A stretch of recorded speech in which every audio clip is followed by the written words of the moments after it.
The modern world is built on a lot of different philosophies, but the most axiomatic one has to be reductionism. With the domination of the scientific methodology, reductionism has become so intrinsic in the way we understand the world and the way we understand phenomena that it has almost become second nature for us to reduce the things around us and the phenomena we experience to the basic factors. And I think this is a big problem. Greetings, ladies and gentlemen. My name is Jack Garraway Fyson, otherwise known as Science Gecko. And today I want to discuss reductionism because it is something that I've had multiple problems with in the past. Reductionism as a philosophy simply purports that reducing things down to the factored or the different factors can best bring about the truth. You are most successful in finding the truth if you factor things down to the base axioms, because the majority of the extra phenomena are prone to just falsehoods and errors in human erroneous behaviors. However, I see this as incredibly remiss because there is I cannot see why it is so axiomatic. The phenomena in question, which I have the biggest problem with reductionism being a part of, is psychology. See, in the realm of mathematics and the scientific literature, reductionism works perfectly. However, when it comes to psychology, you start getting into the nitty-gritty of human phenomena if you start trying to factor things out. And this is what the behaviorists have been trying to do for the longest time. They think that if you simply factor out the emotional aspects and the neurochemical aspects, well, they're still included. But if you factor out the manifestations of the behaviors that they cause, then you'll be better at assessing the phenomena itself by removing the human nature. But this doesn't appear to be obvious to me, because when you take out the human phenomena, you miss the majority of the phenomena itself psychologically.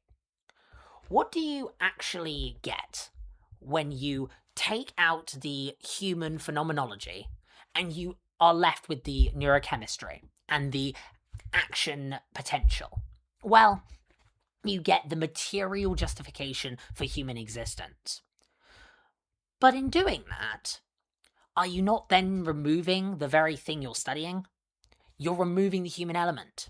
See, my biggest demonstration of this was in psychological statistics, where in psychology, there's this delusion by a few people that you can quantify human emotion and measure it numerically. This appears to be completely implausible to me. I do not see how anyone could think to do this, because at the end of the day, human emotion manifests individually and uniquely because there are so many other factors at play. I study psychoanalysis. I understand that suppressed desires and unconscious manifestations of particular drive impulses can cause behaviors that were not intentional, and the emotional aspect of those behaviors are only a small dimension of a much more complicated, sophisticated method of expression. And so reductionism, when it comes to human psychology, just appears to be completely erroneous to me. But it goes further than that, because reductionism as a philosophy is rather, how should I put it? It tends to be rather literal. If you are going to be reducing something down, you only take the literal aspects of it. And there's a line of argument, and there's a question that you were probably asking, going, well, what is the truth if not the literal universe? And when it comes to human nature, there's so much more truth than the literal universe as far as I can tell. I mean, your phenomenological life world has so much more truth than the material world. Is it true that you love your partner? Or that you enjoy a game? Well, there's no literality there. There's no way to literally be able to say, well, I literally love my partner, because no, you don't. Love is not literal. Love is something far more superordinate than is given credit. It's not an emotion. Because I ask people this all the time. When you get the people who sit here and say, well, love is just a chemical. What chemicals? Do tell me what chemicals precisely, because maybe one of you would know. No one I have spoken to hitherto has known. What are the precise chemicals? Well, norepinephrine's a factor, oxytocin's a factor. Okay, how do they link? Where exactly does love exist in the brain? How do these chemicals manifest this sensation? Oh, well, we don't know. That's kind of irrelevant. That's the answer you get. And I find that to be ridiculous. Because what level of understanding do we have if we simply know the factors but don't know the concatenation? We essentially have a formula, but we don't know how the formula interacts. We don't know the relations. And that's a problem with psychology, at least modern psychology. See, back in the early 1900s, modern psychology didn't work like this. Psychology had groundings in medical science and groundings in biology. That's seen in Adlerian psychology. But it was also measured via talk therapy, via Freud, artistic therapy and dream analysis via Jung, and several other mechanisms of human behavior. It was observed. It was observed and then extrapolated. See, modern psychology doesn't work like that. Modern psychology works like a science. Ergo, employs reductionism and parsimony. See, parsimony is another particular axiom that irks me. The belief that the simplest answer is always the right one. This does not appear obvious to me whatsoever. People use it in medical industries. I believe it was very famously said in House. But parsimony being accepted as an axiom for discovery, especially when it comes to people, well, if it's the simplest answer, I think people would be able to work it out. And the problem is, we don't. We can't work these things out. What is annoyance? What is love? What are dreams? If the simplest explanation is the right one, how have we not come up with it? It's because it's not the right one. They are too sophisticated. But the way reductionism works is, because they're so sophisticated, and because they're prone to human phenomenology, we reject them on a basis of Descartesian dismissal, where you can't, philosophically, you can't discern whether or not you're in a dream. So how can you determine anything is true? That's the natural reductionist line. That's in fact what Descartes did in his meditations. He spoke about that exact line and how he had to eschew with all of his senses on the grounds that he couldn't prove that they were actually real and not just a manifestations of his dreams. And that was very compelling, clearly, for a large amount of science. Because if you can't prove these things, then clearly they are irrelevant from a scientific perspective, from a mathematical perspective even. But from a phenomenological perspective, see, the senses being infallible are fine. That's an understandable demonstration. That was actually part of what Descartes demonstrated as well when it came to the senses. In fact, the sense of being fallible was demonstrated in the monkey business experiment. I forget exactly who said it, but you can look it up on YouTube. It's a known thing. So that the monkey business illusion demonstrated the fallibility of senses.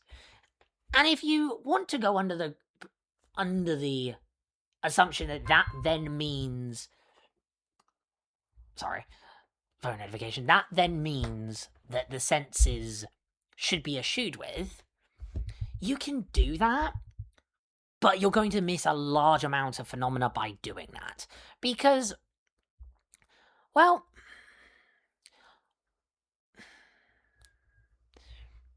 I don't have a clear counter to the senses being fallible argument. However, what I do have is human individuality.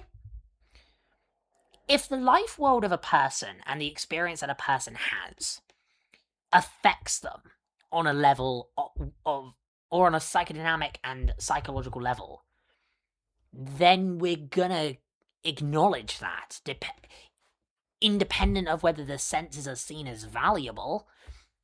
Because, well, if we didn't do that, then psychotherapy wouldn't work. And so we're dealing with a completely different thing. Now, you could make the case, okay, well, science isn't looking for helping people, it's looking for the truth. Well, are you going to say that human psychology isn't truthful? I mean, you could go down that path, but then are you admitting that your own reality isn't truthful?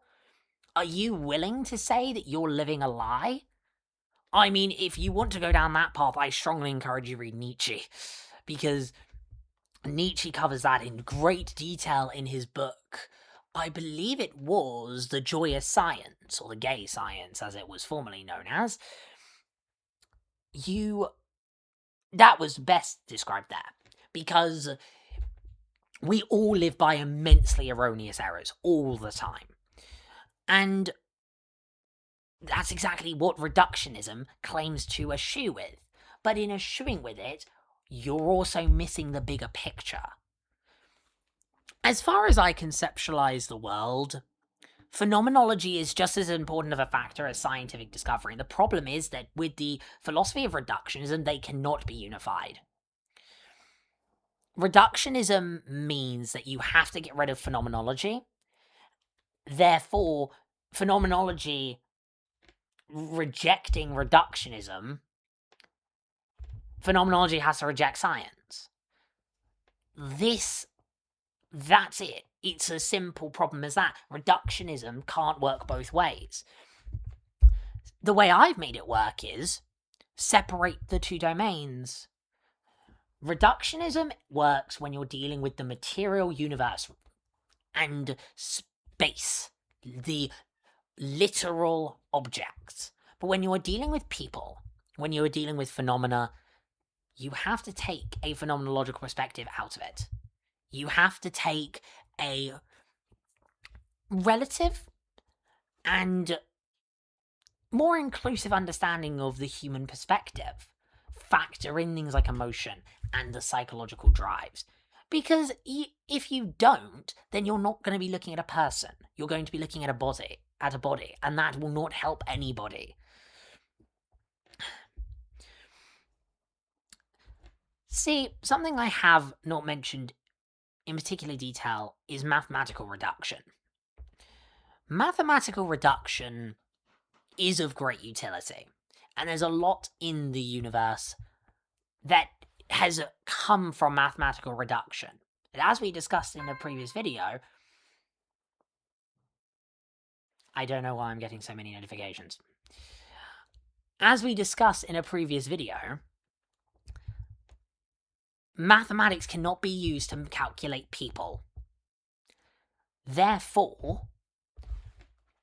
it is completely illogical to me that we use the axioms from mathematics, like reductionism, to analyze a person. And as I said, if you want to reject people, you can. That's what a large amount of people have. But my primary critique of this is to the psychologists, because your entire job is people, yet you're rejecting the essence of human nature in doing this. See, the psychologists would claim that they aren't. They would claim that human nature can be traced to behaviorism. That's basically from the popularity of the cognitive behavioral psychologists in conjunction with the behavioral psychologists.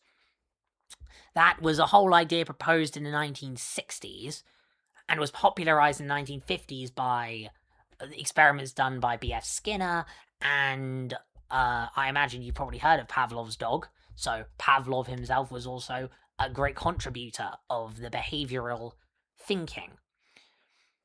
but they're not satisfactory. They're just not.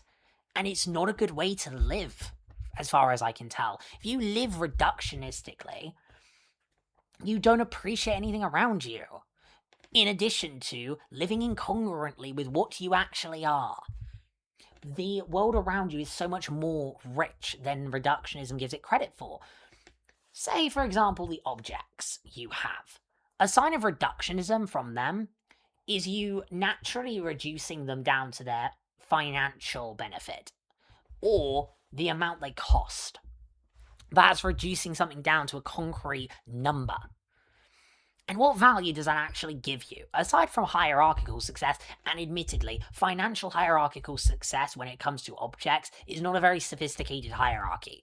Money is something I intend to cover another time, but regarding objects, asserting the financial dimension as superior to any other dimension of the object is a very foolish domain, because it simply detracts from the level of sophistication that the object has. What does the object mean to you beyond money? What's its utility? How does it affect you on a psychological level? Are you attached to the object? How does it affect you emotionally? Are you inspired by the object? That's something reductionism can ever factor in. Inspiration. A large amount of human phenomena is simply not calculated when it comes to reductionism. And so why does the world adopt it? We adopt it for convenience. We adopt it because it's a nice, clean way of assessing the world, and we're indoctrinated into this idea that mathematics can explain all of human problems. But it can't. Mathematics solves universal problems, and it can solve logistical problems. People are not logical. It is not the case that we are. We are beings of quite illogical habit. And habits that almost transcend the binary of logic and illogic, because they are fundamentally affected by components we can't identify. Because we have an unconscious. We have a soul. There are things greater than us. And that's something I observed quite frequently in my studies of psychology. Reductionism and the philosophy, or modes of psychology that adopted reductionism couldn't account for these factors. They couldn't account for the idea of the soul, the unconscious. They acknowledge their existence, but they're in this somewhat nebulous space where we can't actually prove them, and we can't reduce them down to factors, so we have to just acknowledge that they're somewhat there, but ignore their implications. Majority of psychologists ignore the implications of the unconscious, and the ones who don't, the ones who do embrace them, they tend to realize this fact. It's why I'm not a materialist, because materialist logic is entirely built on reductionism, and I cannot get behind reductionism. I am a phenomenological thinker.